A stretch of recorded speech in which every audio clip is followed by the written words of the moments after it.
خبروں کے سلسلے کو جاری رکھتے ہوئے خبر شامل کرتے ہیں اٹک سے۔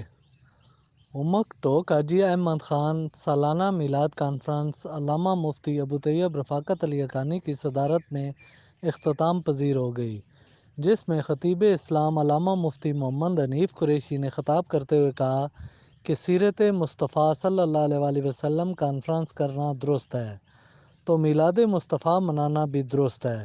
ہم گھر والوں اور در والوں کا احترام کرتے ہیں، اسی میں نجات ہے۔ کانفرنس میں نقابت کے فرائض ملک مظہر نواز اتاری، جبکہ ابتدائی خطاب فاضل نوجوان ڈاکٹر محمد شعبان حقانی ایوان، علامہ شاہد نذیر ہزاروی، علامہ غلام مرتضیٰ چشتی نے کیا۔